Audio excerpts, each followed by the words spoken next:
अस्सलाम वालेकुम स्टूडेंट्स। अल्लाह ताला के बबरकत नाम से शुरू जो बहुत मेहरबान हायत रहम करने वाला है।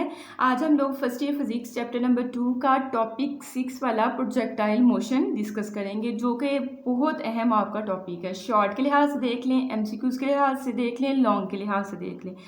अभी तक जितने हमने किए सबसे अहम आपका ये वाला है, ठीक है। तो इसको करने से पहले हम एक पैटर्न थोड़ा सा ना कुछ चीज़ें डिस्कस करके फिर इसको स्टार्ट करते हैं, ठीक है। सबसे पहले आपके पास प्रोजेक्टाइल मोशन कौन सी मोशन होती है? 1 डिमेंशनल होती है, 2 डिमेंशनल होती है, 3 डिमेंशनल मोशन होती है आपके पास। तो देखिए बच्चों, प्रोजेक्टाइल मोशन जो है 2 डिमेंशनल मोशन की एक एग्जांपल है। अब ये 2 डिमेंशनल 3 डिमेंशनल इनका मतलब क्या है? आपको पता है कि आपके पास 3 एक्सिस होते हैं, या आप ये देख लें कि आपके पास अगर फॉर एग्जांपल आपका रूम है, तो उसमें रूम में आपने जो दीवारें बनाई हुई उनकी कुछ लंबाई है, कुछ चौड़ाई है और कुछ ऊंचाई है, ठीक है। लंबाई है, चौड़ाई और ऊंचाई है। तो आपके पास एक 3D आपके पास है, ठीक है।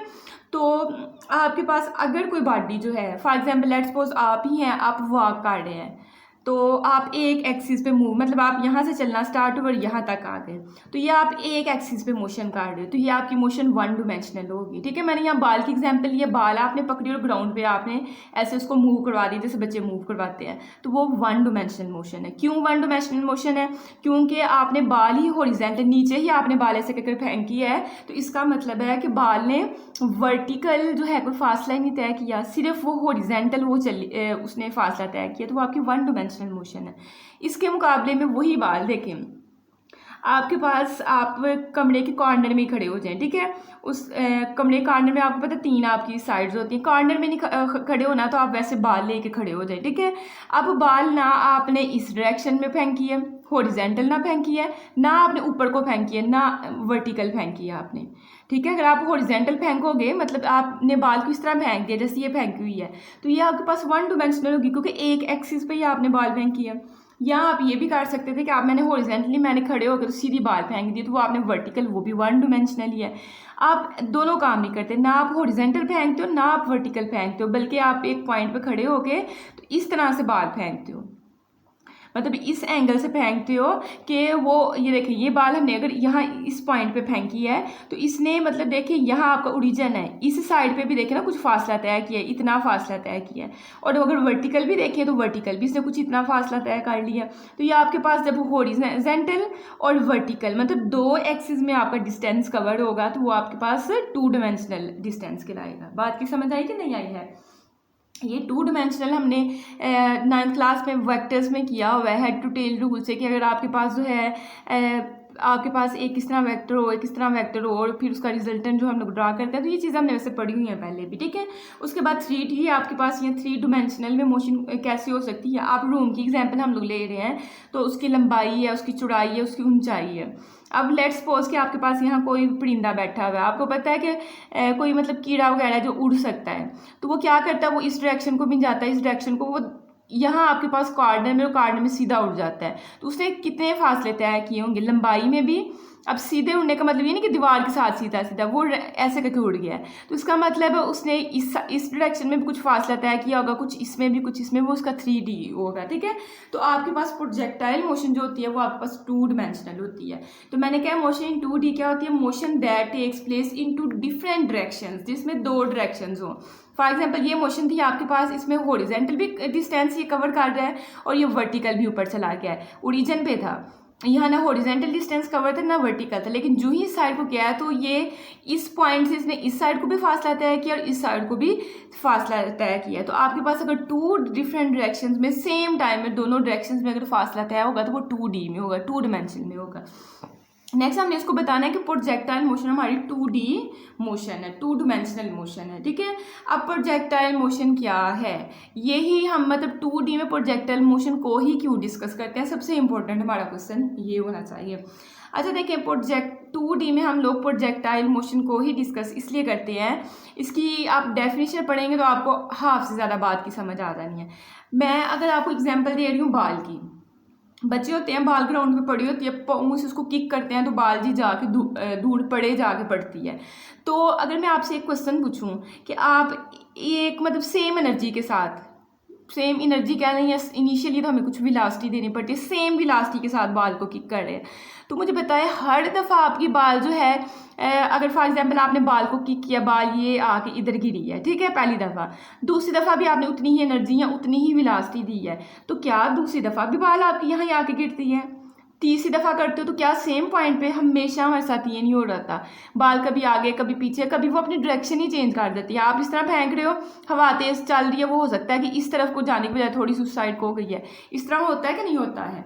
होता है इस तरह से, ठीक है। कभी आपकी बाल जो है आगे गिर रही होती है, मतलब उस पहले जहाँ गिरी उससे थोड़ी आगे या कहीं पीछे, या कभी उसी पॉइंट पे, हमेशा उसी पॉइंट पे नहीं होती है, उसकी कुछ रीजंस होती हैं। तो देखिएगा मैंने प्रोजेक्टाइल मोशन की डेफिनेशन में क्या लिखा है। प्रोजेक्टाइल मोशन आपकी एक स्पेसिफिक मोशन होती है, ठीक है, इसमें आपको कुछ चीज़ों को स्पेसिफिक करना पड़ता है, ठीक है। तो देखिएगा कहते हैं projectile motion is a two dimensional motion. आपके पास टू डायमेंशनल मोशन, मैंने ये आपको ऊपरी बात समझा दी है, under constant acceleration due to gravity. Projectile motion आपकी वो मोशन है जिसमें आपने बहुत ज़्यादा चीज़ों को निगलेक्ट करना होता है, सिर्फ इस पर आपने एक फोर्स जो है वो होनी चाहिए इसमें, और वो कौन सी फोर्स होनी चाहिए? वो फोर्स ऑफ ग्रेविटी होनी चाहिए। आपको मैंने सिखाया मैंने कि जब भी कोई बॉडी ऊपर जाती है तो उसको कोई चीज़ एक नीचे खींच रही होती है, कोई एक फोर्स लग रही होती है, आप बाल ऊपर को फेंकते हो, क्यों? बाल जो है आसमान की तरफ ही जाने की बजाय एक ख़ास हाइट पे जाके फिर वापस आना शुरू हो जाती है। जाहिर है आपने तो ऊपर को उसको किक काट दिया, कुछ वेलोसिटी दे के ऊपर को फेंक दिया, उसको चाहिए था कि वो ऊपर को ही मोशन करती रहती, लेकिन कोई चीज़ है जो उसको वापस खींचती है, तो वो क्या चीज़ है? वो फोर्स ऑफ ग्रेविटी होती है, ठीक है। और जब कोई बॉडी ऊपर को मूव करती है, तो जब मतलब बॉडी ऊपर को मूव करती है, तो हमने ये 9th में पढ़ा हुआ है कि वापसी पे उसकी वेलोसिटी चेंज होती है, वेलोसिटी चेंज उसमें एक्सेलरेशन प्रोड्यूस होता है, और जो वो एक्सेलरेशन ए नहीं होता, उस एक्सेलरेशन को हम लोग जी का नाम देते हैं, ठीक है। हॉरिजॉन्टल कोई चीज़ मूव करे उसको, उसके एक्सेलरेशन को ए से डिनोट किया जाता है, लेकिन वर्टिकल अगर कोई बॉडी मूव कर रही है तो उसके एक्सेलरेशन को जी से रिप्लेस किया जाता है, और इस एक्सेलरेशन को कहते हैं एक्सेलरेशन ड्यू टू ग्रेविटी, क्योंकि ये एक्सेलरेशन ग्रेविटी की फोर्स लगती है जिस वजह से बॉडीज आपकी नीचे आती है, वेलोसिटी में चेंजिंग होती है, तो वो आपका एक्सेलरेशन ग्रेविटी वाला होता है। अब मैं जो एग्जांपल आपको दे रही थी कि आप फुटबॉल को फेंकते हो, तो कभी आपकी जो है, कभी फुटबॉल उसी सेम पॉइंट पे जाके नहीं गिरता, कभी आगे गिर रहा होता है, कभी नीचे गिर रहा होता है, कभी अपनी डायरेक्शन ही चेंज कर जाता है, 3D में चला जाता है। तो अगर आप देखें, अगर तो आप प्रोजेक्टाइल मोशन की बात, प्रोजेक्टाइल मोशन में तो आपको चीज़ें स्पेसिफिक करनी पड़ती हैं, आपको वहाँ हवा को भी निगलेक्ट करना पड़ता है। अगर आपने इस टॉपिक को जो है प्रोजेक्टाइल मोशन को स्टडी करना है, तो आपने विंड को, हवा को इग्नोर करना है। फिर आपके पास, आपको पता है कि रेजिस्टिव फोर्सेस होती हैं, ठीक है, कुछ फोर्सेस होती हैं जो हमारी मोशन को रोकती हैं, हमने इनर्शिया, ये सारी चीज़ें हम लोग 9th में पढ़ के आ चुके हैं। तो इन सारी चीज़ों को आपने इग्नोर करना होता है, वाहद एक फोर्स आपने लगानी होती है, वो फोर्स ऑफ ग्रेविटी लगे, इसके अलावा कोई फोर्स नहीं लगनी चाहिए, ठीक है। और अगर आप मतलब कि चीज़ों को स्पेसिफिक नहीं करेंगे, तो वो फिर जैसे मैंने कहा फुटबॉल हो सकता है किसी और डायरेक्शन में चला जाए, हवा चल रही है, अब आपने स्पेसिफिक ही नहीं चीज़ की तो किसी और डायरेक्शन में चला जाएगा, तो वो 2D मोशन नहीं रहेगी, ठीक है। तो 2D मोशन नहीं, तो मतलब प्रोजेक्टाइल मोशन नहीं होती है। तो प्रोजेक्टाइल मोशन हमारे पास 2 डायमेंशनल मोशन होती है, और इसमें कहते हैं कि under constant acceleration due to gravity. Constant acceleration को मैं भी समझा दूंगी कि हमने सारी बहस इस पे करनी है। कहते हैं कि इस पे कांस्टेंट जो है, मतलब कि एक जितना ही एक्सेलरेशन ड्यू टू ग्रेविटी, मतलब जी की वैल्यू आपको पता है वैसे भी फिक्स होती है, तो इसमें सिर्फ एक फोर्स अमल करती है। वो कौन सी फोर्स अमल करती है? Force of gravity. Projectile motion के बारे में 2 बातें याद रखनी है कि ये 2D मोशन है, 2 डायमेंशनल मोशन है, और एक ही इस पर फोर्स एक्ट करेगी, वो फोर्स ऑफ ग्रेविटी एक्ट करेगी, ठीक है। अब आपने प्रोजेक्टाइल मोशन के 2 केसेस है, एक रियल केस है, एक आइडियल केस है। मैंने फुटबॉल वाली एग्जांपल दी थी, वो आपका रियल केस है, क्योंकि फुटबॉल जो है उसका मैंने बता दिया वो डायरेक्शन चेंज कर सकता है, ठीक है, हवा तेज चलेगी, क्योंकि इसमें रियल केस में आप ये तो नहीं कहोगे कि हम लोग जहाँ फुटबॉल को किक कर रहे हैं वहाँ हवा नहीं तो हम लोग खुद सांस नहीं ले सकते। रियल केस में तो आपके पास रेजिस्टिव फोर्सेज भी होंगी, आपके पास विंड भी होगी जो इसको रोकेगी, ठीक है। लेकिन आपके पास, हमने प्रोजेक्टाइल मोशन में रियल केस को डिस्कस नहीं करना है, इसमें आइडियल केस लेना है। अब आइडियल केस में आप किस किस चीज़ को निगलेक्ट करोगे? क्योंकि हमने इस फुटबॉल की मोशन को 2D मोशन बनाना है। 2D मोशन कौन सी होती है? प्रोजेक्टाइल मोशन जो है वो 2D मोशन होती है। उसके लिए आपको कुछ चीज़ों को निगलेक्ट करना पड़ना है। तो हम इसमें आइडियल केस लेंगे। हम कहेंगे in ideal projectile motion we neglect, हमें इग्नोर करना पड़ता है एयर रेजिस्टेंस। जाहिर है जब तेज़ हवा चल रही हो, आप दौड़े हो, अगर हवा नहीं चल रही ज़्यादा, आप दौड़े हो तो आप आराम से ज़्यादा फासला तय कर लेते हो। लेकिन अगर आंधी हो या तेज़ हवा हो तो आप उतना ज़्यादा फासला तय नहीं कर सकते, क्योंकि आपको रेजिस्टेंस, कुछ कोई चीज़ रोक रही होती है, आप पे कुछ फोर्स लग रही होती है। ठीक है, तो आपने क्या किया? एयर रेजिस्टेंस को निगलेक्ट करना है। फिर विंड, मतलब विंड की स्पीड, जाहिर है जब आपने पहले तो आपने क्या कहा कि रेजिस्टेंस जो लग रही उसको आपने इग्नोर करना है। अब रेजिस्टेंस इग्नोर करनी है, उसके अलावा और जितने भी आपके पास फैक्टर्स हैं, एयर, स्पीड, सारे फैक्टर्स जो है आपने जो है निगलेक्ट कर देने हैं आइडियल केस में। सिर्फ आपने एक चीज़ रखनी है कि आपके पास जो है जी, एक्सेलरेशन ड्यू टू ग्रेविटी, मतलब कि एक जो फोर्स लग रही है वो ग्रेविटी की फोर्स लग रही है। आपका आइडियल प्रोजेक्टाइल का आपका ये वाला केस है। ठीक है, आपने रियल, हम प्रोजेक्टाइल को नहीं, हम आइडियल प्रोजेक्टाइल को डिस्कस कर रहे हैं।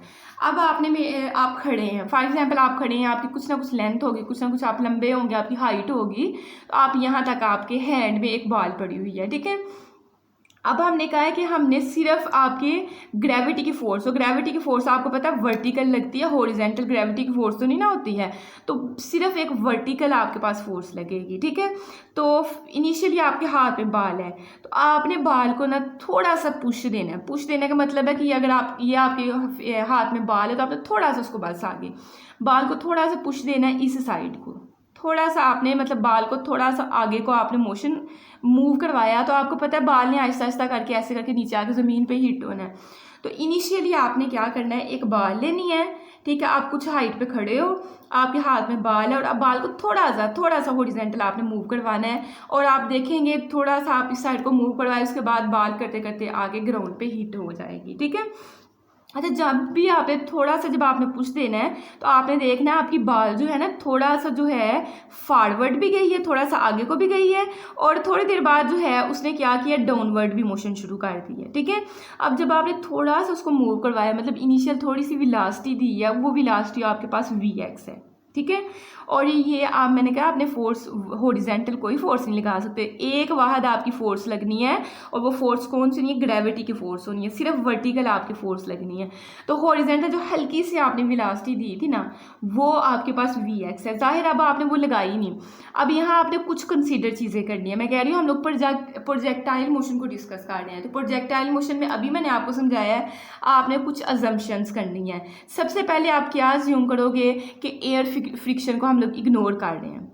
ठीक है, आपने बताना है कि हम लोग एयर फ्रिक्शन को, कोई भी रेजिस्टिव फोर्स जो इस बाल को रोकने की कोशिश करेगी, सबको आपने इग्नोर कर देना है। ठीक है, सिर्फ आपने कहना है वाहद हमारे पास एक फोर्स लग रही है जिसको हम लोग कहेंगे फोर्स ऑफ ग्रेविटी।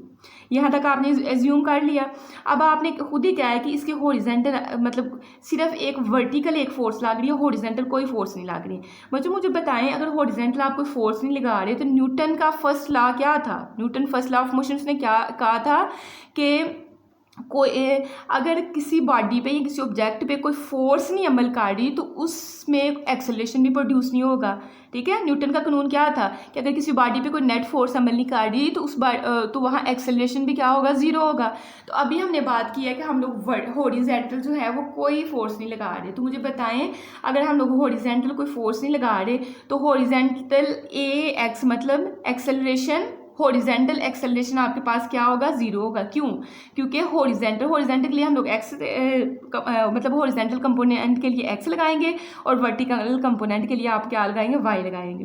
ठीक है, तो हॉरिजॉन्टली जब आपके पास कोई फोर्स नहीं लग रही तो न्यूटन के कानून के मुताबिक अगर आपके पास नेट फोर्स ही किसी बॉडी पे अमल नहीं कर रही तो वहाँ एक्सेलरेशन प्रोड्यूस नहीं होगा। न्यूटन का कानून क्या था, F=m में। लेकिन जब हमने डेरिवेशन करवाई थी तो हमने कहा था कि F जो है डायरेक्टली प्रोपोर्शनल है किसके, एक्सेलरेशन के। तो जब नेट फोर्स ही अमल नहीं कर रही तो वहाँ एक्सेलरेशन प्रोड्यूस नहीं होगा। तो हॉरिजॉन्टल आपने कोई फोर्स नहीं लग रही, सिर्फ आपकी वर्टिकल आपकी फोर्स लग रही है। ठीक है, तो जब हॉरिजॉन्टल फोर्स नहीं लग रही तो इसका मतलब है कि हॉरिजॉन्टली एक्सेलरेशन आपका क्या होगा, ज़ीरो होगा। तो मैंने बता दिया AX और FX आपका ज़ीरो होगा। अच्छा, जो ही मैंने आपको कहा था आपने हल्का सा थोड़ा सा पुश हॉरिजॉन्टल देना है, तो आपके पास जो है आपकी मतलब इनिशियली कुछ वेलोसिटी देनी है। ठीक है। अच्छा मैं आपको अगर एग्जांपल दूँ, मेरे पास यही मैं इसकी रेज़र पकड़ती हूँ, ये मैंने रेज़र पकड़ी हुई है, ये मेरे कुछ फासले पे है, ठीक है। बुक से मैंने थोड़े ऊपर रखी हुई है, अब कैमरे में शायद शो हो रहा है कि नहीं हो रहा है, ठीक है। अब अगर ज़रूरी नहीं कि मैं इसको नीचे ऐसे करके फेंकूंगी तो ये नीचे आएगी। देखिए मैंने इसको फोर्स कुछ लगाई, जो ही मैं फोर्स हटाऊंगी तो ये खुद ब खुद नीचे आती है चीज़ के, नहीं आती है। लेकिन इसी को अगर ये ज़मीन पे पड़ी हुई है, इसको मैंने ऊपर को फेंकना है तो मुझे कुछ ना कुछ इनिशियल वेलोसिटी देनी पड़ती है, ठीक है। तो इनिशियली हमें कुछ ना कुछ वेलोसिटी देनी पड़ती है चीज़ को ऊपर फेंकने के लिए। अब ये मेरे पास इस तरह से थी तो मैंने इनिशियली कुछ वेलोसिटी इसको दी है कि नहीं दी है। इनिशियली तो मैंने कुछ इसको वेलोसिटी दी है जिसको हमने वी का नाम दिया है। तो मैंने कहा वेलोसिटी मैंने किस डायरेक्शन को दी है, थोड़ी सी हॉरिजॉन्टल दी है। तो जब आपके पास हॉरिजॉन्टल है तो देखें हॉरिजॉन्टल में इस साइड को फासला तय हो रहा है, ऊपर को तो ना कुछ हो रहा है, तो मतलब इसकी वर्टिक इस पॉइंट पे, इनिशियल पॉइंट पे ये आपके पास वी के साथ आई भी लिख लीजिएगा, ठीक है। इनिशियल वेलोसिटी का जो वाई वाला कंपोनेंट है वो आपका जीरो होगा। क्यों? क्योंकि इनिशियली हमने हॉरिजॉन्टल बाल को फेंका है, हॉरिजॉन्टल उसको वेलोसिटी दी है हमने, ऐसे करके ऊपर को तो नहीं ना फेंका, तो इसका वर्टिकल कंपोनेंट जीरो होगा। थोड़ी सी रीडिंग काट लेते हैं, उसके बाद हम नेक्स्ट आते हैं, ताकि अगर आपको कोई मसला है तो वो आपको साथ ही समझ आ जाए। वही बातें जो मैंने अच्छा यहाँ हाईलाइट की है, आपने वही चीज़ें बस याद करनी है। यहाँ फिर भी थोड़ी ज़्यादा चीज़ें हाईलाइट हुई, नेक्स्ट पेज पे बिल्कुल कम है, तो आपने बस वही चीज़ें करनी है। तो प्रोजेक्टाइल मोशन की डेफिनेशन मैंने वहाँ करवा दी, अगर यहाँ से करना चाहते हैं तो कर लें। हमने कहा projectile motion is two dimensional motion under constant acceleration due to gravity. हमने कहा projectile motion two dimensional motion होती है, लेकिन कब? जब आपके पास एक्सेलरेशन ड्यू टू ग्रेविटी आपके पास क्या हो, कांस्टेंट हो। तो ये आपने डेफिनेशन की, अब आपने आना है इसकी एक्सप्लेनेशन पे। इसके दो केसेस बनने हैं। केस वन हम लोग डिस्कस करने लगे, ये आपका केस वन है और ये आपका केस टू। ज़रूरी नहीं कि आप कुछ हाइट से ही चीज़ फेंकते हैं, फुटबॉल ज़मीन पर भी पड़ा हो तो आप किक करते हैं ना, तो आपकी इस तरह की भी मोशन हो सकती है। तो केस वन हम लोग डिस्कस करने लगे। केस वन की आपने हेडिंग लिखी।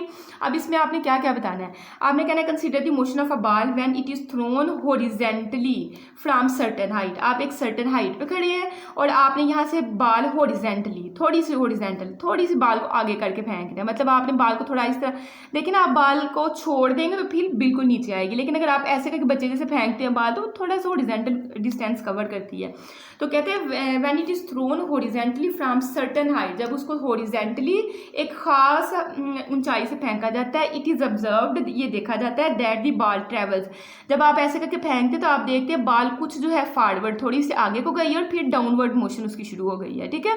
तो कहते हैं it is observed that the ball travels forward, आगे को भी गई है, एज वेल एज इसके साथ फॉल्स गिरी है डाउनवर्ड नीचे की तरफ, ठीक है। ऐसे करके बाल थोड़ी आगे के जाके फिर नीचे को भी उसने, आगे को भी थोड़ा सा फासला तय करना और नीचे को भी करना है। तो आपके पास मतलब टू डिमेंशनल, देखें इस तरफ आपका हॉरिजॉन्टल फासला भी तय है और जब नीचे को गिरेगी तो आपका वर्टिकल फासला भी तय हो रहा है। तो ये 2D मोशन की एक इसलिए एग्जांपल है, ठीक है।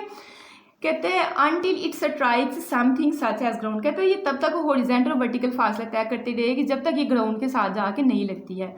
कहते हैं कि सपोज दैट, आपने सपोज करना है the ball leaves the hand of the thrower at point, कहते हैं आपने लेट करना है, अब नाम भी तो देने ना, इस पॉइंट को ए का नाम दिया, इसको बी का, इसको सी का, तो वो नाम आप देने लगा। तो कहता है आपने सपोज करना है कि जिसपे थ्रोवर या जिसने फेंका था बॉल को वो वाला पॉइंट आपका ए है, एंड दैट इट्स वेलोसिटी, हमने कहा था थोड़ा सा आपने इनिशियल हल्की सी देनी है, क्योंकि हम लोग कह रहे हैं हमने जो है हॉरिजॉन्टल कोई फोर्स नहीं लगानी, आपने बस पुश उसको थोड़ा सा करना है, इनिशियल हल्की सी वेलोसिटी देनी है, ठीक है। तो कहता है कि and that its velocity at that instant is completely horizontal, तो कहता है कि उस टाइम जो हम लोग उसको वेलोसिटी दे रहे हैं वो कम्प्लीटली हॉरिजॉन्टल है। अच्छा यहाँ आपने कम्प्लीटली हॉरिजॉन्टल लिख के ना, तो फिर आपने ये लिख देना है कि दिस आगे ऐसे एरो लगा के ना, this implies v y is equal to 0, इतनी बार लिख के, ठीक है। अब जो आपके पास है जो हमने इनिशियल वेलोसिटी दी उसका नाम भी तो हमने कुछ रखा हुआ ना, तो हमने कहा let this initial velocity be v x, तो ये आपकी इनिशियल वेलोसिटी वी एक्स है। यहाँ तक लिखने के बाद आप अब कहाँ से लिखेंगे, ठीक है। ये जो ऑरेंज से मैंने किया, अब ऑरेंज वाला ही लिखेंगे, ये आपने कब लिखना वो मैं आपको बताती हूँ।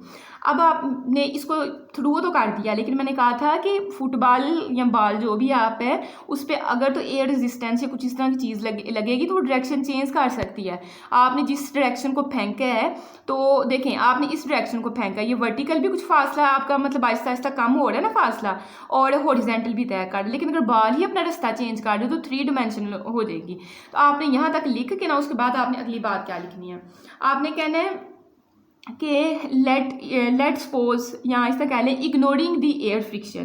पहले लिख लें let suppose ignoring the air friction. आपने एयर की फ्रिक्शन जो है उसको इग्नोर कर देना, या रेजिस्टिव फोर्स जो भी इसको रेजिस्ट कर रही है, जिस वजह से उसने डायरेक्शन चेंज करनी है, उसको आपने इग्नोर कर देना है। आपने कहना only force acting on the ball during flight is the force of gravity. आपने कहना है कि आपने रेजिस्टिव फोर्स हमने इग्नोर कर दी, सिर्फ उस पर एक फोर्स लग रही है, और कौन सी फोर्स लग रही है? ग्रेविटी की फोर्स। अब ग्रेविटी की फोर्स तो आपको पता है वर्टिकल फोर्स लगती है, तो आपको यहाँ से क्लियर हो गया कि हमने सिर्फ वर्टिकल फोर्स लगनी है, हॉरिजेंटल कोई फोर्स नहीं लगनी है। ठीक है, तो कहता है there is no horizontal force acting on it. जब आपने ये लिख दिया ना कि जो है आपके पास हॉरिजेंटल कोई फोर्स नहीं लग रही, तो आपने साथ ही बता देना F of x is equal to 0, साथ ही लिख देना है। ठीक है, आगे बेशक वो जो है ब्रैकेट लगा के लिख दीजिए। इतना लिखने के बाद अब आपने जितनी एजम्पशंस कर ली हैं अभी तक, हमने बस ये बात की है कि हमने बाल को इस तरह मूव करवाया, और साथ हमने बता दिया कि हमने एयर फ्रिक्शन को जो है इग्नोर किया है, और सिर्फ हमारे पास वर्टिकल फोर्स लग रही है। अब जो बात करने लगा है, अब आपने मार्कर से लिखना है according to Newton first law of motion, Newton के पहले कानून के मुताबिक। ठीक है, आगे ब्लैक पॉइंटर यूज कर लीजिएगा। There will be no acceleration in horizontal direction. Newton ने क्या कहा था? जब तक किसी भी डायरेक्शन में जब तक कोई नेट फोर्स अमल नहीं करेगी तब तक वहाँ एक्सेलरेशन प्रोड्यूस नहीं होगा। तो यही हमने कहा है कि न्यूटन के फर्स्ट कानून के मुताबिक वहाँ एक्सेलरेशन जो है हॉरिजेंटली प्रोड्यूस नहीं होगा। कब तक नहीं होगा? Unless a horizontally directed force act on the ball. जब तक आप हॉरिजेंटली कोई फोर्स नहीं लगाते तब तक आपके पास वहाँ एक्सेलरेशन, हॉरिजेंटल एक्सेलरेशन, देखें एक्सेलरेशन इन हॉरिजेंटल डायरेक्शन, वो कह रहा है कि नो एक्सेलरेशन। तो आपने यही बात लिखनी है कि हॉरिजेंटल जो है एक्सेलरेशन प्रोड्यूस नहीं होगा। कब तक नहीं होगा? जब तक आप हॉरिजेंटली कोई उस पर फोर्स नहीं लगाते हैं। ठीक है, तो जब आपने ये वाला लिख लिया तो आपने नेक्स्ट फिर आपने क्या कहना है? नेक्स्ट आपने यहाँ से फिर बात स्टार्ट करनी है। So its horizontal velocity will remain unchanged and will be v x until the ball hits the ground. अब ये बात आपको थोड़ी हैरान करेगी। हमने कहा है so its horizontal velocity will remain unchanged. क्यों रिमेन अनचेंज? क्योंकि हमने कंडीशंस लगा दी हुई हैं। अब आपने एयर फ्रिक्शन को तो रोक दिया हुआ है। किसी भी चीज़ की स्पीड जो है कम ज़्यादा कब होती है? जब उस पर कुछ फोर्सेस लग रही हों। देखिए ना, आप भागते भागते जा रहे हैं, आगे से आपको कोई रोक दे तो आपकी स्पीड कम होगी कि नहीं होगी? अब अगर आपको कोई रोकने वाला है तो आपकी स्पीड वही रहेगी, सेम रहेगी। ठीक है, जिस स्पीड से आप जा रहे हो। अब हमने जो है फ्रिक्शन जिन चीज़ों ने रोकना था उनको तो हमने ख़त्म कर दिया, उनको तो इग्नोर कर दिया। तो इसका मतलब है कि आपकी वेलोसिटी जो है थ्रू आउट जो है वो सेम रहेगी। तो यही बात है कि so its horizontal velocity will remain unchanged and will be v x. जाहिर है स्टार्ट में वी आई एक्स होगी, उसको भी आपने जब रहनी सेम है 50-50-50-50 है तो उसको वी एक्स का नाम दे लो, फिर ज़्यादा मसलों में नहीं हम लोग पढ़ेंगे। ठीक है, until the ball hits the ground. तो कहता है जब तक बॉल ग्राउंड को हिट नहीं करती उसकी फिर वेलोसिटी सेम ही रहेगी। क्यों वेलोसिटी में चेंजिंग नहीं आनी? क्योंकि हमने एयर फ्रिक्शन जिन चीज़ों ने इसकी वेलोसिटी, इसकी स्पीड को कम या ज़्यादा करना था उनको ही हमने इग्नोर कर दिया, उनको हमने कंसीडर नहीं करना, तो ये इसकी 0 हो गई। ठीक है, तो यहाँ तक आपका ये क्लियर हुआ। तो जब आपने कह दिया कि इसकी वेलोसिटी सेम रहेगी तो फिर डिस्टेंस हम लोग निकालेंगे। हॉरिजेंटल डिस्टेंस क्या आपके पास होगा?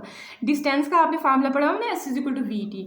अब एक आपका हॉरिजेंटल डिस्टेंस होना, उसको हम लोग एक्स का नाम देंगे, एस को एक्स के साथ रिप्लेस कर देंगे। एक वर्टिकल होगा उसको वाई के साथ शो करेंगे। ठीक है, s is equal to v, s को हमने हॉरिजेंटल शो करना है तो एक्स के साथ। अब वेलोसिटी आपकी हर क्या है? वी एक्स है, क्योंकि हॉरिजेंटल डिस्टेंस हम कवर कर रहे हैं ना। हॉरिजेंटल के लिए ये आपका हॉरिजेंटल का डिस्टेंस है, ये हॉरिजेंटल और ये वर्टिकल, ये जो ग्रीन वाले ऐड है ये वर्टिकल को शो कर रहे हैं। तो वेलोसिटी आपके पास वी एक्स और टाइम कुछ जो है वो आपके पास टी आएगा। ठीक है, तो ये हमने डिस्टेंस कवर कर लिया हॉरिजेंटली। जाहिर है कि आपका यहाँ से आ रहा है तो कुछ हॉरिजेंटल डिस्टेंस यहाँ आपके मतलब कि इस पॉइंट पे थी, ये वाली ओरिजिन वाले पॉइंट पे थी। तो अब जब यहाँ आगे यहाँ स्ट्राइक करेगी तो हॉरिजेंटल भी कुछ फासला तय हो गया होगा, कुछ वर्टिकल भी हो गया। हॉरिजेंटल तो हमने निकाल लिया कि x is equal to v x multiply t होगा। अब वर्टिकल डिस्टेंस देखते हैं। तो वर्टिकल डिस्टेंस के लिए आपने, अच्छा ये वाला डिस्टेंस भी आप जो है मैंने यहाँ निकाल के भी दिखाया। वैसे ज़रूरी नहीं कि आपने इसी फार्मूले से s is equal to v t से निकालना है। जिस फार्मूले से आपने ये भी चीज़ निकाली हुई है ना, इससे भी निकाल सकते हो। ठीक है, देखिए वर्टिकल डिस्टेंस आपके पास, हमारे पास फार्मूला था s is equal to v i t plus half a t का स्क्वायर। अभी मैंने हॉरिजेंटल निकाला है, इस फार्मूले के बजाय s is equal to v t से निकालना है ना, तो आप s is equal to v t से निकालना चाहते हैं, इससे निकाल लें। क्यों? देखिए अगर मैं हॉरिजेंटल यही फासला जो मैंने s equal to v t से निकाला है मैं इससे निकाल के देती हूँ।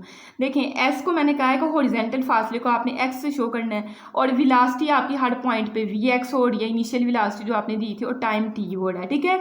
फिर आपके पास है 1/2 और एक्सेलरेशन मैंने अभी आपको बताया कि हॉरिजेंटली जब आपके पास कोई फोर्स नहीं लग रही तो न्यूटन के कानून के मुताबिक हॉरिजेंटली एक्सेलरेशन भी कुछ नहीं होगा, जीरो होगा। तो आपके पास टी स्क्वायर, ये सारी टर्म जीरो की वजह से सारी टर्म जीरो हो जाएगी, तो x equal to v x t आप ऐसे करके भी निकाल सकते हो।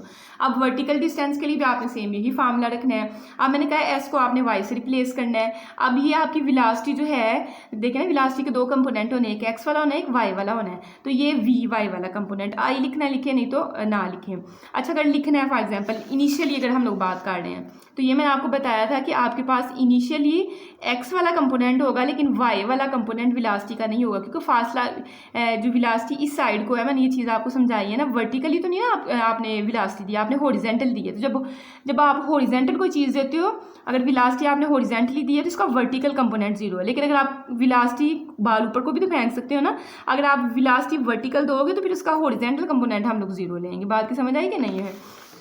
तो अगर आपने देखें, अब हम लोग वर्टिकल कंपोनेंट की बात करने लगे हैं। जैसे हम लोग हॉरिजेंटल के लिए बात करने लगे थे तो हमने हॉरिजेंटल एक्स ही लिया था। अब वर्टिकल के लिए तो आपके पास वी आई, ये भी आपका वर्टिकल वाला कंपोनेंट होगा और ए भी आपका वर्टिकल वाला ही आप लोगे, ठीक है। तो इसको वी आई वाई और इसको ए वाई का नाम पहले तो दें, ठीक है। अब मैंने आपको बताया कि इनिशियली जब आपने सिर्फ हॉरिजेंटल वेलोसिटी दी है, वर्टिकल नहीं दी है, तो ये वाला आपका कंपोनेंट जीरो हो जाएगा, पीछे आपका 1/2। अब जी ए एक्सेलरेशन, जो अगर हम जैसे हम लोग ज़मीन पे चलते हैं इस तरह से, मतलब हॉरिजेंटली अगर आपके पास हो तो एक्सेलरेशन को ए के साथ डिनोट करते हैं। लेकिन अब ऊपर से चीज़ नीचे आनी है, नीचे से ऊपर जाइए, ऊपर से नीचे आए तो ए को जी से एक्सेलरेशन ड्यू टू ग्रेविटी बन जाता है, तो इसको जी के साथ ही प्लेस कर दे तो ये टी स्क्वायर, ऐसे ही ये सारा जीरो हो जाएगा तो हाफ जी टी का स्क्वायर आपके पास जो है आएगा। तो आपने थोड़ा सा इसको ना इस तरह 2-3 स्टेप्स बना के तो फिर निकाल के देना है, ठीक है। तो ये हमने फासला निकाल लिया हॉरिजेंटली और ये फासला निकाल लिया वर्टिकली। बात की समझ आई कि नहीं आई है? थोड़ी सी रीडिंग फिर भी कर लेते हैं।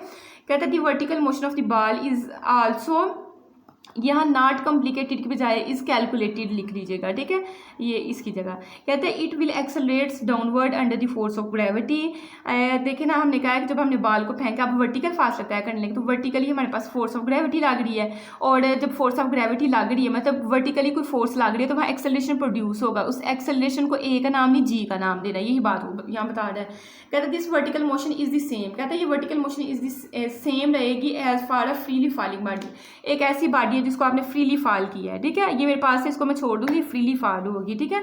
तो उसके लिए तो कहता है जी की वैल्यू आपके पास जो वर्टिकल मोशन है वो सेम ही रहेगी। कहते हैं since initial velocity is zero, ये क्यों कह रहा है इनिशियल वेलोसिटी जीरो? हम लोग वर्टिकल कंपोनेंट की बात कर रहे हैं, तो वर्टिकल कंपोनेंट की हमने 100 दफ़ा बात कर दी, वी आई वाई जीरो होगा, क्योंकि इनिशियली आपने हॉरिजेंटल वी एक्स वेलोसिटी दी थी कि हॉरिजेंटली जा रहा है ना, इस साइड को आपने उसको पुश किया है, तो उसके मतलब क्या वेलोसिटी उसमें प्रोड्यूस हुई है। वेलोसिटी क्या होती है? उसने डिस्टेंस कवर किया है ना टाइम के साथ, जो फासला डिस्टेंस को टी पे डिवाइड कर दें, मतलब फासला जो उसने वक्त के साथ तय किया वो आपके पास वेलोसिटी है, तो उसने हॉरिजेंटल किया, वर्टिकल थोड़ी किया है, तो वर्टिकल वाला आपका कंपोनेंट जीरो हो गया।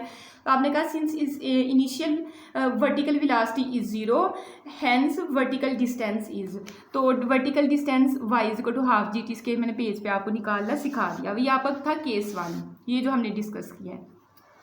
अब हम लोग केस 2 की बात करेंगे। केस 2 आपका बड़ा अहम है।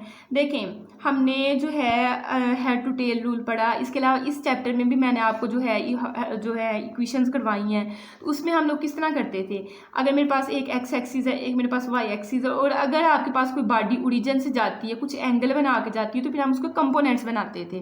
फॉर एग्जाम्पल ये फुटबॉल ही है, ये देखें ये फुटबॉल है, हमने यहाँ से ओरिजिन से किक किया है, ये इस तरह से गया है कि इसने ये भी मतलब हॉरिजेंटल भी कुछ फासला तय कर लिया है, देखें ना हॉरिजेंटल फासला तय किया है, ये देखें ये यहाँ तक गया है, ये हॉरिजेंटल फासला ये उसी लाइन पे थोड़ी रहा है, हॉरिजेंटल भी इसने कुछ फासला तय किया और वर्टिकल भी किया है। तो हम लोग कहते थे इसके कंपोनेंट्स बनाते हैं, क्योंकि ये कुछ एंगल बना रहे हैं, जहाँ कुछ एंगल बन जाएगा वहाँ आपका एक्स वाला एक कंपोनेंट बनेगा, एक वाई वाला कंपोनेंट बनेगा। और मैंने करवाया था और 9th में भी आपने किया है, एफ एक्स वाला कंपोनेंट निकाला था कि एक्स वाला जो कंपोनेंट होता है वो एफ कॉस थीटा के बराबर होता है, और जो आपके पास वाई वाला कंपोनेंट देखें इसको मैंने थोड़ा सा रफ कर दिया। अगर मैं रेज करके आपको दोबारा बताऊं, इसको देखें आप, ये आपके पास है कोई बॉडी है, ठीक है, तो ये इसका ये वाई वाला कंपोनेंट होगा, ठीक है, एफ वाई वाला, तो वो हमने एफ वाई वाला कंपोनेंट पढ़ा था, वो एफ साइन थीटा के बराबर होगा, ठीक है। तो ये वाला कंपोनेंट अगर वेलोसिटी का लेते हो, इसके लिए फोर्स का नहीं लेते, तो वो वी साइन थीटा हो जाएगा, और ये जो हॉरिजॉन्टल वाला ये आपका वी कॉज थीटा हो जाएगा, ये वी कॉज थीटा, ये वी साइन थीटा, क्योंकि हम लोग वेलोसिटी को ही ज़्यादा इस पर काट रहे हैं।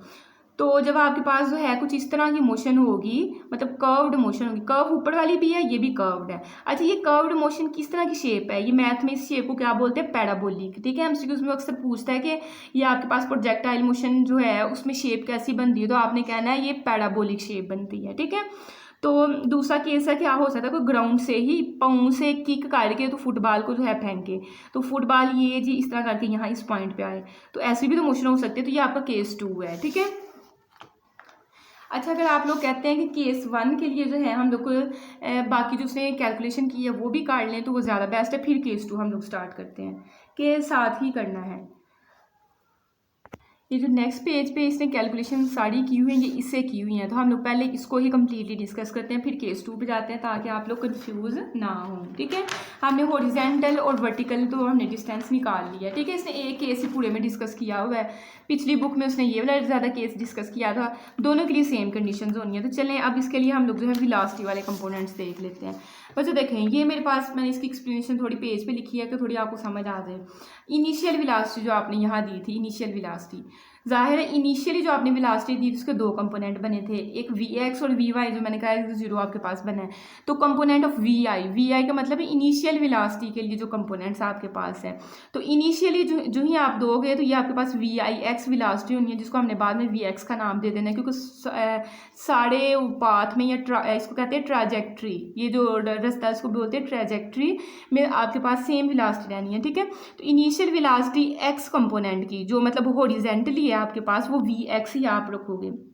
अभी मैंने बताया है कि हम जब आपके पास दो कंपोनेंट्स बनने हैं, कौन कौन सा कंपोनेंट बनना है, एक को आपके पास हॉरिजॉन्टल, एक वर्टिकल, ठीक है। तो हॉरिजॉन्टल कंपोनेंट के साथ जैसे मैंने बताया कि F x is equal to F cos theta बनना है, तो ऐसे ही ये वेलोसिटी का तो ये वी कॉस थीटा बन जाएगा, ठीक है। इनिशियल वेलोसिटी के लिए हमने निकाला है, ये तो मैंने हॉरिजॉन्टल कंपोनेंट की बात की। इसी वेलोसिटी का वर्टिकल कंपोनेंट जीरो था, वो भी तो आपने मेंशन करना है, तो वी आई वाई हमारा उस टाइम क्या था, जीरो। ये तो आपकी इनिशियल वेलोसिटी होगी। अब फाइनल, अच्छा फाइनल बच्चे समझेंगे कि यहाँ ही आएंगे तो फिर ही फाइनल होनी है। इनिशियल वेलोसिटी वो होती है कि जिस वेलोसिटी से चलना शुरू है, या जो हमने स्टार्टिंग में वेलोसिटी दी है, जब आप इस पॉइंट पर पहुंचेंगे तो ये वाली आपकी इनिशियल वेलोसिटी जो भी आपने दी हुई थी 2 मीटर पर सेकंड या 3 मीटर पर सेकंड। अब यहाँ जब आप आके अगर फिर वेलोसिटी नोट करते हैं तो ये आपकी फाइनल वेलोसिटी, ये इनिशियल ये फाइनल। हो सकता है आप यहाँ आके ना नोट करें, आपने यहाँ नोट की ये आपकी इनिशियल वेलोसिटी और यहाँ आके आपकी ये फाइनल वेलोसिटी, ठीक है। तो फाइनल वेलोसिटी का कंपोनेंट आप कैसे निकालेंगे, आपने फर्स्ट इक्वेशन ऑफ मोशन पढ़ी है ना, v f is equal to v i plus a t. अब मैं ये क्यों यूज़ कर रही हूँ, देखें मैंने कहा ना कि इनिशियल वेलोसिटी भी हमारे पास है, ये इनिशियल भी है फाइनल भी है, दोनों जिसमें यूज़ होंगी वही हम इक्वेशन यूज़ करेंगे। तो v f is equal to v i plus a t. तो अब हमने एक्स कंपोनेंट के लिए करना है, तो एक्स कंपोनेंट के लिए अगर हम लोग वेलोसिटी एफ का मतलब फाइनल है, इसका मतलब फोर्स नहीं लेने बैठ जाना, तो एक्स के लिए करेंगे तो यहाँ भी एक्स आ जाएगा, इसके साथ भी एक्स आ जाएगा, एक्सेलरेशन के साथ भी एक्स आ जाएगा। तो पहले तो मैंने इसको एक्स एक्स करके लिख लिया, ठीक है। अब फाइनल वेलोसिटी तो आपके पास ऐसे आ गई। इनिशियली जो है हमने इसको वेलोसिटी दी थी जिसको हमने वी एक्स का नाम दे दिया था, लेकिन मैंने फिलहाल वी आई एक्स ही रखा हुआ है, ठीक है। और एक्सेलरेशन मैंने कहा ना कि न्यूटन के कानून के मुताबिक जब आपने हॉरिजॉन्टली उसको कोई इनिशियली जो है कोई आपने इस पर फोर्स ही लगाई, नेट फोर्स ही नहीं अमल की, तो इस डायरेक्शन में एक्सेलरेशन प्रोड्यूस नहीं होगा। मैंने लिखवाया था ना स्टार्ट में बुक पे a x is equal to zero, तो वहाँ से देख के आपने a x is equal to zero put कर दिया, ये सारा ही जीरो हो जाएगा, तो v f x is equal to v i x आपके पास आ जाएगा। और वी आई इनिशियल वेलोसिटी का कौन सा कंपोनेंट, एक्स वाला कंपोनेंट, और एक्स वाले कंपोनेंट के लिए हम लोग कॉस थीटा यूज़ करते हैं, ठीक है। तो ये चीज़ उसने यहाँ लिखी हुई ना, वी फाइनल वेलोसिटी और इनिशियल वेलोसिटी जो आपके पास सेम होती है, तो इसकी वजह क्या है, देखें ना फाइनल वेलोसिटी इनिशियल वेलोसिटी यहाँ सेम आई है कि नहीं आई है। ये क्यों सेम आई है, क्योंकि एक्सेलरेशन तब नहीं होता है, वेलोसिटी आपकी हर पॉइंट पे सेम रहनी। तो यहाँ वैसे भी हमारे पास आया है कि जब हमने इसको हल किया तो v f of x is equal to v i of x. आपने हरकत की जो फर्स्ट इक्वेशन यूज़ की है ना, हरकत motion first equation of motion use की है, तो वी आपके पास फार्मूला था v f is equal to v i plus a t, a वाली टर्म जीरो हो गया, तो फाइनल और इनिशियल आपके पास बराबर आ गई है, इसलिए इसने ये जो है वी एफ और वी आई को इक्वल रखा हुआ है। बाद में आपने इसका कंपोनेंट खोल के वी आई कॉस थीटा जो है वो साबित कर देना, तो ये मैंने आपको समझा दी है कैसे। अब ये तो हमने एक्स वाले कंपोनेंट देखिए सबके साथ एक्स लिखा हुआ है, एक्स वाले कंपोनेंट की बात की है, वेलोसिटी जो है अलॉन्ग एक्स एक्सिस। अब आपके पास जो है वेलोसिटी वाई एक्सिस भी तो कुछ है ना, वाई एक्सिस में चेंज हो रही है। क्यों वेलोसिटी वाई एक्सिस में चेंज हो रही है? क्योंकि वर्टिकल आपके पास फोर्स ऑफ ग्रेविटी लग रही है, हॉरिजॉन्टली कोई फोर्स अमल नहीं दिखा रही, इसलिए फाइनल और इनिशियल इस पॉइंट पे पॉइंट पे चाहे आप इनिशियल देख लें चाहे फाइनल देखें, आपकी वेलोसिटी सेम रह रही है, लेकिन वर्टिकल आपकी वेलोसिटी सेम नहीं रहेगी। उसको देखते हैं। अब आपने यही फार्मूला है, बस एफ के बाद यहाँ भी वाई लगा देना, आई के बाद यहाँ भी वाई और ए के साथ भी आपने वाई लगा देना, ठीक है। अब देखिए आपके पास वेलोसिटी का कंपोनेंट यूज हो रहा है बच्चों, कौन सा हो रहा है? वाई वाला कंपोनेंट, और वाई वाले कंपोनेंट के साथ एक्स वाले कंपोनेंट के साथ कॉज लिखते हैं, वाई वाले कंपोनेंट के साथ साइन लिखते हैं, तो ये आपका बन जाएगा वी आई साइन थीटा। अब एक्सेलरेशन में हमने कहा है कि सिर्फ वर्टिकल हमारे पास जी एक्सेलरेशन जो है आपके पास एक्सेलरेशन ड्यू टू ग्रेविटी बन जाएगा, ए को जी से रिप्लेस करना है। अब मैंने चीज़ यहाँ ऊपर से फेंकी है, नीचे को आ रही है, ठीक है। या अगर आप इस तरह करते हैं कि आप ये वाला केस नहीं लेते, ये वाला केस लेते हैं, ये आपके पास ये माइनस साइन में जो है इशू आएगा। इशू किस तरह से आएगा? अगर आप इसकी बात करते हैं तो आपने नीचे से ऊपर को फेंकी है, जब ऊपर को जाएगा तो जी की वैल्यू प्लस उसकी माइनस की होती है, और जब चीज़ नीचे को आती है तो जी की वैल्यू प्लस की होती है, ठीक है। तो ये आप प्लस माइनस की कंडीशन के हिसाब से लगा सकते हैं कि हमने किसको एक्सप्लेन करना है, ठीक है। इसने जो है एक्सप्लेन किया हुआ है दूसरा जो आपके पास केस 2 के हिसाब से इसने आंसर निकाला, v i sine theta minus g t, इसमें चेंजिंग आ सकती है, ठीक है। तो आपके पास जो है ये आपकी क्वेश्चन नंबर 2 बन गई, ठीक है। उसके बाद आपने मैग्नीट्यूड, जाहिर है आपने वेलोसिटी का एक्स वाला कंपोनेंट भी निकाला है, वेलोसिटी का जो है वाई वाला कंपोनेंट भी निकाला है, तो फाइनल वेलोसिटी भी तो निकालनी है। वेलोसिटी आपके पास जो है अलॉन्ग एक्स एक्सिस भी कुछ वाई एक्सिस, तो उसका फाइनल भी मैग्नीट्यूड कितनी आई है टोटल भी तो निकालना है। तो वी के लिए आप फार्मूला यूज़ करोगे एक्स वाले कंपोनेंट का स्केयर प्लस वी वाई वाले कंपोनेंट का स्केयर, ठीक है। और डायरेक्शन टेन थीटा यूज़ कर लें या फाई यूज़ कर लें, ठीक है। उसने थीटा लिखा और बाद में फाई लिख दिया हो तो आप थीटा ही लिख लीजिएगा। तो आपको पता है टेन थीटा का मैथ में भी आपने पढ़ा, पहले वाई वाला कंपोनेंट ऊपर आता है और नीचे आपका एक्स वाला कंपोनेंट आता है। तो यही सारी उसने डेरिवेशंस की हुई थी, मैंने कहा पहले करवा देती हूँ बजाय कि फिर आप लोग कन्फ्यूज़ होंगे थोड़ा सा, ठीक है। केस 2 आपके पास क्या है? कहता है it is not necessary that an object should be thrown with some initial velocity in the horizontal direction. ये बात मैंने आपके साथ पहले भी की थी। ज़रूरी नहीं कि एक बंदा एक हाथ में पकड़ के ही बाल को फेंकता है। छोटे बच्चे जो होते हैं वो ग्राउंड पे ही होते हैं, ग्राउंड पे ही बाल को किक काट रहे होते हैं, तो ज़रूरी नहीं कि आपके पास कुछ आपको इनिशियल वेलोसिटी दे के ही जो है एक हाइट से ही चीज़ को जो है फेंकना है। कहता है मिसाल क्या देता है, कहता है a football kicked off by a player. कहते हैं एक फुटबॉल को एक प्लेयर क्या करता है? किक करता है, पाँव के साथ किक करता है। तो ये आपके पास फिर ये वाला केस तो नहीं ना बनेगा, फिर आपके पास ये वाला केस चला जाएगा। तो कहते हैं इन सच केसेस, इस तरह के केसेस में the motion of projectile can be studied easily. कहते हैं इस तरह के केसेस में आपने जो मोशन को डिस्कस करना है ना वो कंपोनेंट्स बना के करना है, horizontal component, vertical component, by resolving it into horizontal and vertical components which are independent of each other, जो एक दूसरे पे डिपेंड नहीं करते हैं, ठीक है। आप कहता है कि जब आपके पास इस तरह का हो कि आप ग्राउंड से किसी चीज़ को मोशन करवा रहे हैं, तो फिर आपने उनके हॉरिजॉन्टल और वर्टिकल कंपोनेंट्स बना लेने हैं। Let component of velocity v i along the horizontal and vertical direction be. अब ये मैंने चीज़ आपको बता दी हुई है कि हमने पीछे ही पढ़ा हुआ है कि आपने हमने हेड टू टेल रूल जैसे पढ़ा था, तो हमने कहा था एफ आपके पास जो है ये वाला कंपोनेंट एफ साइन थीटा हमने बनाया था, हमने वैसे फार्मूले लगा के sine theta cos theta tan theta करके बनाया था। मैं डायरेक्ट बताऊंगी, अब हम यहाँ निकालेंगे तो नहीं ना।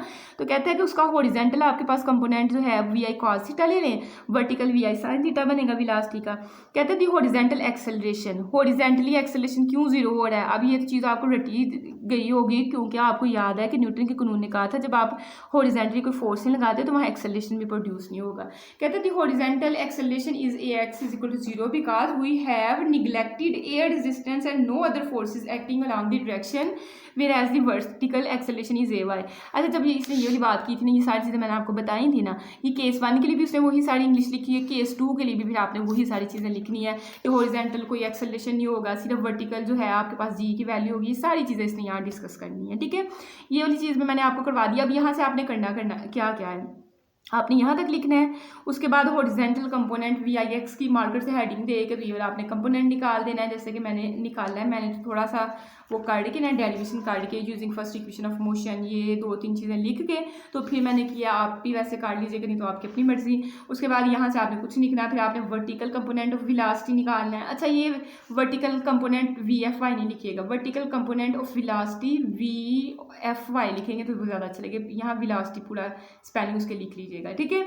वो लिख के तो आपने ये वाली चीज़ निकाल लेनी है। ये मैंने भी आप लोगों को सिखाई है। मैंने कहा यहाँ प्लस माइनस का फ़र्क आ सकता है, उसके लिए फिर आपने ये वाली थोड़ी डेरिवेशन 3 स्टेप्स की काट के उसको दे देनी है और ये आपके पास बन जाएगा। नेक्स्ट मैंने बताया मैग्नीट्यूड आपने कैसे निकालना है। मैग्नीट्यूड की आपने ये मैग्नीट्यूड की हेडिंग थी और ये फार्मूला लिख देना है। फिर आपने डायरेक्शन की यहाँ हेडिंग मार्कर से देनी है। ये जी डायरेक्शन की हमने हेडिंग दी और ये वाला फार्मूला लिख देना है, ठीक है। उसके बाद यहाँ से आपने कुछ नहीं डिस्कस करना, आपने नेक्स्ट 3 स्टेप्स में आना है कि हाइट ऑफ द प्रोजेक्टाइल। अब हाइट ऑफ द प्रोजेक्टाइल की डेफिनेशन में अगर मैं आपको करवाऊँ तो कहता है हाइट ऑफ द प्रोजेक्टाइल क्या है, the maximum height the projectile attains. कि आपने किसी भी चीज़ को प्रोजेक्ट किया है, यहाँ से आपने देखें, यहाँ जहाँ से आप चीज़ को फेंकते हो वो आपका प्रोजेक्टेड पॉइंट होता है, ये आपका हाईएस्ट पॉइंट होता है, ठीक है। और ये आपका इम्पैक्ट वाला पॉइंट होता है कि जिस पे आके चीज़ असर होगी, गिरेगी या कुछ इस तरह से, ठीक है। या इसको लैंडिंग पॉइंट भी बोल सकते हैं। ये प्रोजेक्टेड पोजीशन आपकी, ये हाईएस्ट वाला पॉइंट है और ये लैंडिंग है जिस पे लैंड आके बाल ने आके रुकना है, ठीक है। तो कहते हैं कि मैक्सिमम हाइट देखें ना आप, ये पैराबोला सबसे मैक्सिमम हाइट हमें ये कहता है कि एक प्रोजेक्टाइल मतलब प्रोजेक्ट आपने जिस चीज़ को भी किया, फेंका है जिस चीज़ को भी, वो क्या करता है कि जो मैक्सिमम हाइट अटेन करता है उसको हम लोग कहते हैं कि ये हाइट ऑफ प्रोजेक्टाइल है। और इसको आप किस तरह निकालोगे, आप यूज़ करोगे इक्वेशन ऑफ मोशन। अब इक्वेशन ऑफ मोशन आप कहेंगे कि 3 है, हमने ज़रूरी यही क्यों यूज़ किया है। देखें, पहली इक्वेशन है v f is equal to v i plus a t, ठीक है। तो इसमें आपके पास जो है हमने हाइट निकालनी है। देखिए फाइनल वेलोसिटी आ रही है, इनिशियल वेलोसिटी आ रही है और एक्सेलरेशन आ रहा है और टी आ रहा है। तो एस तो इसमें आ नहीं रहा, हाइट के लिए एच, एस को एच से रिप्लेस करना है, तो पहली में तो आता नहीं। सेकंड वाली में आता है s is equal to v i t plus half a t किसके, लेकिन उसमें टी आता है। टी के बारे में हमें इस पर कोई इन्फॉर्मेशन नहीं दी जाती कि कितना टाइम लगा तो ऊपर गया है। तो थर्ड वाली में आपके देखिए acceleration, distance, final, initial velocity तीनों का पता होता है, इसलिए हमने हरकत की तीसरी मसावात यूज़ करनी है। तो आपने लिखना by using third equation of motion. अब देखें आपके पास बॉडी ऊपर को गई है तो एक्सेलरेशन ए चेंज हो जाएगा जी के साथ, लेकिन मैंने आपको बताया जी की वैल्यू अगर अपवर्ड आप जा रहे हैं तो माइनस की होती है और डाउनवर्ड क्यों प्लस की होती है। कभी आपने ये चीज़ सोचा है, क्योंकि ग्रेविटी की फोर्स नीचे को लाग रही होती है, तो जब आप नीचे को लाग रही है तो फिर तो आप प्लस की लोगे, लेकिन उसके ऑपोजिट जब जाओगे तो साइन आपको माइनस का लगाना पड़ना है। ए को आपने चेंज कर दिया माइनस जी के साथ, क्योंकि आपकी अपवर्ड आपने चीज़ को फेंका था, ठीक है। हमने ये वाली हाइट फाइंड करनी है।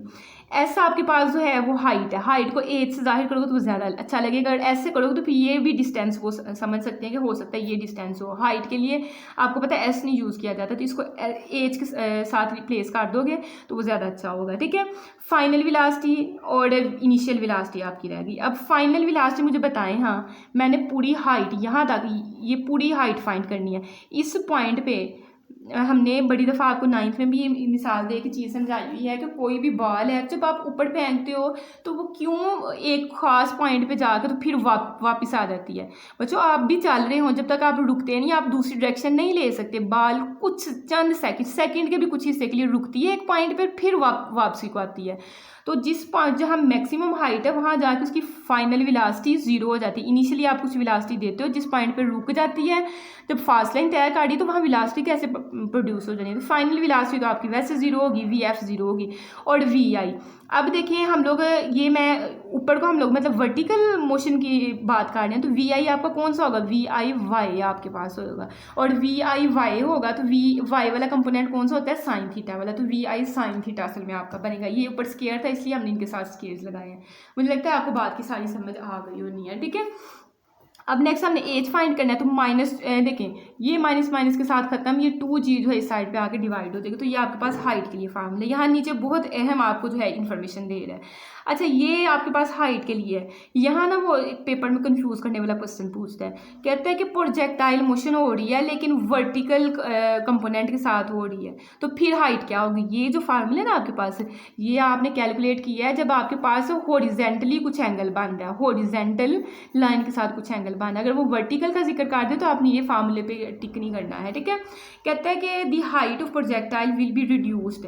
देखें एक चीज़ अगर उसको रास्ते में कोई रुकावट नहीं तो वो तो आराम से ऊपर चलती जाएगी, अगर रुकावट होगी तो फिर हो सकता है आप देखें ना, एक बच्चा कोई चीज़ ऊपर फेंक और कोई बड़ा जो है हाथ रख देता है तो उसके हाथ के साथ टकरा के चीज़ वापस आएगी कि नहीं आएगी, उसकी स्पीड में चेंजिंग आएगी कि नहीं आएगी। तो कहता है दी height of projectile will be reduced. Height को कम भला कैसे कर सकते हो, in presence of air resistance. हमने तो इसमें एयर रेजिस्टेंस को निगलेक्ट कर दिया हुआ था। अगर आपने हाइट को कम करना है तो फिर एयर रेजिस्टेंस को आपको निगलेक्ट करना पड़ेगा। In the presence of air resistance, अगर एयर रेजिस्टेंस मौजूद है, the upward velocity of the projectile will decrease. अगर तो कोई वहाँ रुकावट मौजूद है तो फिर आपके पास वेलोसिटी डिक्रीज हो जानी है, कम हो जानी है। कहते हैं and hence it's height will also decrease. जब जाहिर है वेलोसिटी क्या है, डिस्टेंस कवर जो उसने करना है, जब उसकी वेलोसिटी कम हो गई है तो उसकी हाइट भी थोड़ी कम हो जाएगी। अगर रुकावट है तो चीज़ ने फिर ज़्यादा फासला तो नहीं तय करना, तो मतलब वेलोसिटी ज़्यादा फासला नहीं तय करेगी तो वेलोसिटी ज़्यादा नहीं होगी, वेलोसिटी ज़्यादा नहीं होगी मतलब ज़्यादा फासला ना तय करने का मतलब उसकी हाइट जो है वो कम हो जाएगी, ठीक है। तो ये आपको इस तरह से पूछ सकते हैं कि आप किस तरह से प्रोजेक्टाइल हाइट ऑफ प्रोजेक्टाइल कम कर सकते हो। तो आपने फिर ये वाला पॉइंट यहाँ से लेके यहाँ तक लिखना है। नेक्स्ट आपके पास है टाइम ऑफ फ्लाइट। आप देखिए आप कहते हो कि कितना टाइम लगा है, मतलब फॉर एग्जांपल आपको कोई रिलेटिव आता है सऊदीया से आ रहा है पाकिस्तान, तो आप कहते हैं कितना आपको टाइम लगा, वो कहते हैं हमें 2 घंटे लगे हैं। तो मतलब टाइम ऑफ फ्लाइट की मतलब जिस टाइम पे जहाज़ आपका उड़ा है वो आपका टाइम ऑफ फ्लाइट होगा। तो आपने यहाँ से जब चीज़ को मूव करवाया तो यहाँ से लेके यहाँ तक जितना फासला लग गया है, जितना टाइम फासला में कह रहे हैं जितना टाइम लगा है वो आपका टाइम ऑफ फ्लाइट रहेगा। तो आपने कहना the time taken by a body, एक बॉडी जो टाइम लेगी टू कवर द डिस्टेंस, फासला तय करने के लिए from the place of its projection. मैंने कहा ये आपके पास पॉइंट ऑफ प्रोजेक्शन या प्लेस ऑफ प्रोजेक्शन है, ये आपका हाईएस्ट पॉइंट है और ये लैंडिंग पॉइंट है जहाँ के आके चीज़ें रुकना है। तो कहते हैं कहाँ से लेके, कहते हैं प्लेस ऑफ प्रोजेक्शन से लेके किस जगह तक, उसने लिखा है टू द प्लेस, उस जगह तक where it hits the ground, जहाँ ये ग्राउंड के हिट करेगा। जिस जगह से वो वाली प्लेस जहाँ से प्रोजेक्शन हुई है चीज़ ऊपर को गई है और जिस पॉइंट पे आके हिट हुई है वो जो सारा आपने टाइम कैलकुलेट किया है वो आपका टाइम ऑफ फ्लाइट कहलाएगा। आप यहाँ टाइम कैलकुलेट कर लें वो टाइम ऑफ फ्लाइट नहीं, जब तक रुकेगी नहीं, जहाँ से चली है फिर उधर आकर रुकेगी नहीं, आपका टाइम ऑफ फ्लाइट वो नहीं होगा। बात की समझ आई कि नहीं आई है। अब देखें अच्छा ये जो है to the place where it hits the ground, इसकी जगह आप ये भी लिख सकते हो द पॉइंट ऑफ इम्पैक्ट, कि जिस पॉइंट पे आके इम्पैक्ट हुआ है, या द पॉइंट ऑफ लैंडिंग भी लिख सकते हो, आपकी अपनी मर्जी है। अच्छा यहाँ तक तो आपको बात समझ आ गई कि टाइम ऑफ फ्लाइट की डेफिनेशन क्या है। अब यहाँ थोड़ी सी आपने एक्सप्लेनेशन देनी है। आपने ये इक्वेशन यूज़ की कि S is equal to VIT plus half GT का स्क्वायर, क्योंकि ज़ाहिर है फ़्लाइट जब आपके पास मूव करेगी तो आपके पास जो है कुछ वेलोसिटी भी होगी, कुछ ग्रेविटी की फोर्स, ये सारी चीज़ें आपके पास होंगी। तो आपने इसी इक्वेशन से S is equal to VIT plus half GT का स्क्वायर इसके जरिए करोगे। अब मुझे एक बात का आपने जवाब देना है, आप यहाँ से चलना शुरू हुए थे, हमने तो टाइम नोट करना है यहाँ से जब चले और फिर यहाँ ही आके रुक गए, वो वाला टाइम नोट करना है। तो जब आप यहाँ आके रुक गए हो तो मुझे बताओ कि वो आप वर्टिकल कोई डिस्टेंस है, वर्टिकल कोई डिस्टेंस है इस पॉइंट पे नहीं है। यहाँ तो आप यहाँ रुकते तो हम कहते हैं हाँ जी इतना फासला इस पॉइंट पे रुक गए हो, तो ये इतना फासला तय कि जब आप इसी जिस पॉइंट से आपने प्रोजेक्ट किया उसी पे आके आप रुक गए हो, उसी सेम उसी प्लेस पे आ गए हो, तो इसका मतलब है आपकी हाइट 0 है उस टाइम, ठीक है। तो S जो है जिसको एज के साथ भी डिनोट कर सकते हैं वो आपके पास 0 है। VI का आप कौन सा कंपोनेंट यूज़ करोगे, वर्टिकल वाला कंपोनेंट, ठीक है, VI sine theta, half GT का स्क्वायर आपके पास ऐसे रहेगा, ठीक है। और देखें यहाँ पर आपके पास G के साथ प्लस का साइन है, इसने माइनस का, क्योंकि ये हर दफ़ा जो है ना अपवर्ड ऐसे मोशन के लिए ऊपर के लिए ले रहा है, हर दफ़ा वो माइनस का साइन ले रहा है, आपने इसी हिसाब से करना है, ठीक है। नेक्स्ट आपने क्या करना है, जो है पहले आप क्या करें कि ये वाला कंपोनेंट उठा के उस साइड पे प्लस का बन जाएगा, फिर टी के साथ एक टी कट कर दें। मतलब अगर मैं आपको यहाँ 1-2 स्टेप्स करवाऊँ, इस स्टेप के बाद आपका VI साइन थीटा टी ऐसे ही, और ये माइनस का दूसरी साइड पे जाके प्लस का 1/2 GT का स्क्वायर बन गया। बात की समझ आई कि नहीं आई है। अब एक टी ये काट गया तो यहाँ एक ही टी बस रह जाएगा। अब आपने टी का आंसर निकालना है, जो कि यहाँ एक टी रह गया हुआ है, ये 2 इस साइड पे क्या हो रहा है, डिवाइड हो रहा है, तो VI साइन थीटा के साथ जाकर मल्टीप्लाई हो जाएगा और G मल्टीप्लाई हो रहा है नीचे आकर डिवाइड हो जाएगा। ऐसे करके आपने टाइम की वैल्यू निकाल लेनी है, ठीक है। तो ये नीचे बता रहा है कि ये जो टी टाइम है is the time of flight of the projectile when it is projected from the ground, जब वो ग्राउंड के ये टाइम टाइम हमने वो कैलकुलेट हमने कहीं रास्ते में कहीं ऊंचाई पे नहीं किया, हमने जब प्रोजेक्ट कर गया, जब लैंड कर गया तब का हमने किया, इसीलिए तो हमने हाइट को 0 लिया है। तो ये अब बता रहा है कि ये वो वाला टाइम है। उसके बाद आपके पास है range of projectile. Range of projectile, अब रेंज क्या होती है बच्चों? देखिए रेंज आपके पास असल में डिस्टेंस होता है कि देखिए आपने फुटबॉल को यहाँ से, यहाँ पे एरोप्लेन यहाँ से चलना स्टार्ट हुआ और यहाँ आके आपका रुक गया है, तो वो ये जो डिस्टेंस इसको रेंज बोलेंगे। अच्छा यहाँ ना एक दो और चीज़ है आपके पास, अगर आपने हाइट निकाली है तो वो आपसे ये भी तो पूछ सकता है कि हाइट आपके पास कब मैक्सिमम होगी, किस एंगल पे मैक्सिमम आपकी हाइट होगी। तो देखिए आपने एक चीज़ ज़हन में रखनी है, साइन जो है, साइन आपके पास है ना, साइन आपके पास जो है 90 पे, देखिएगा साइन 90 पे आपको वैल्यू देता है 1। इसके अलावा बाकी एंगल्स पे वो वैल्यू, साइन हमें 1 से लेके -1 के दरमियान तक वैल्यू देता है, ठीक है। तो मैक्सिमम वैल्यू हमें 1 पे देता है। तो आपके फार्मूले में साइन यूज़ हो रहा है, तो आपने कहना है साइन 90 पे जो है हमें क्या देता है, मैक्सिमम वैल्यू देता है। हाइट आपके पास मैक्सिमम प्रोजेक्टाइल मोशन की मैक्सिमम हाइट किस पे आएगी, theta is equal to 90 degree पे। ये सारा आपके पास 1 हो जाएगा और आपका VI/2/2g बच जाएगा, ठीक है। और अगर पूछे कि हाइट डिपेंड किस पे करती है तो आपने कहना इनिशियल वेलोसिटी पे और एंगल थीटा पे, ठीक है, एंगल थीटा पे और वेलोसिटी पे। इसी तरह अगर आपके लिए इससे पूछ लेता है साइन यहाँ भी थीटा है तो 90 डिग्री पे आपके टाइम जो है वो आपको मैक्सिमम टाइम का आंसर आएगा, ठीक है, क्योंकि ये 1 हो जाएगा और आपके पास ये वाली चीज़ आएगी। और टाइम किस पे डिपेंड करेगा, सिर्फ इनिशियल वेलोसिटी पे। नेक्स्ट आपके पास है रेंज ऑफ प्रोजेक्टाइल। रेंज आपके पास क्या है कि हॉरिजॉन्टल डिस्टेंस कितना कवर हुआ है वो आपने, तो कहता है कि मैक्सिमम डिस्टेंस, ज़्यादा से ज़्यादा फासला which a projectile covers in the horizontal direction. कहता है वो ज़्यादा से ज़्यादा फासला जो एक प्रोजेक्टाइल हॉरिजॉन्टल डायरेक्शन में कवर करता है उसको हम लोग कहते हैं वो रेंज ऑफ प्रोजेक्टाइल है। तो कहता है कि इसको बताने के लिए, अब फासला मैंने खुद ही बात कर दी है, फासला इसमें भी डिस्टेंस लिखा है तो डिस्टेंस के लिए S = VT लगा सकते हो। अब मैंने कहा है कि S को जो है, अब रेंज आप लिख रहे हो तो उसको R के साथ डिनोट करो रेंज के लिए, ठीक है। और जो फिर आपकी वेलोसिटी होगी, आप हॉरिजॉन्टल बात कर रहे हो तो X वाली होगी और टाइम आपके पास क्या होगा, T होगा। तो ये वाली मोशन में तो आप इनिशियली कुछ हॉरिजॉन्टल वेलोसिटी देते हो ना तो उसको VIX × T।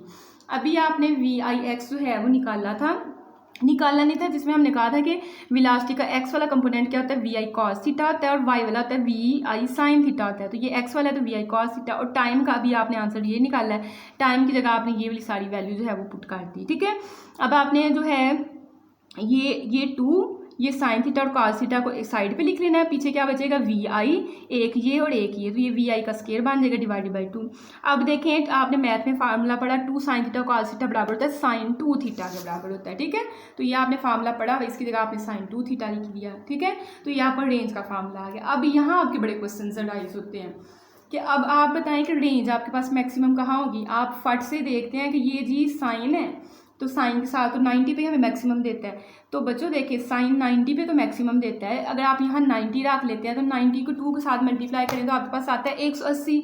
साइन 180 पे जो है वो आपको आंसर क्या दे रहा है, 0 आंसर दे रहा है। तो आपने ये आपके पास साइन 2 थीटा है, 2 मतलब है तो इसका मतलब है 90 है। आप वैसे साइन 90 पे देते हैं तो 90 का हाफ कर लें, 90 का हाफ कर लें तो आपके पास आएगा 45।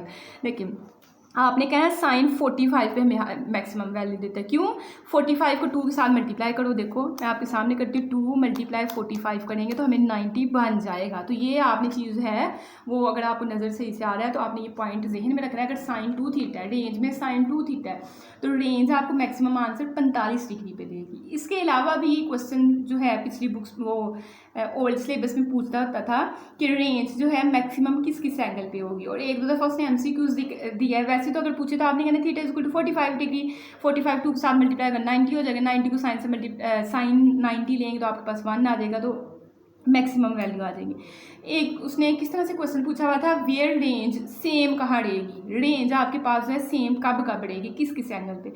आपको A B C D 4 option दिए उन्हें, आपने वो वाला ऑप्शन टिक करना है जिसमें 2 एंगल्स को प्लस करें तो 90 डिग्री के बराबर आंसर आ जाए। फॉर एग्जाम्पल उसने दिया हुआ था 45 और 15, 75 और 15, ठीक है। तो 75 में 15 ऐड करेंगे तो आपका 90 बन जाता है, आप इसको टिक कर सकते हो।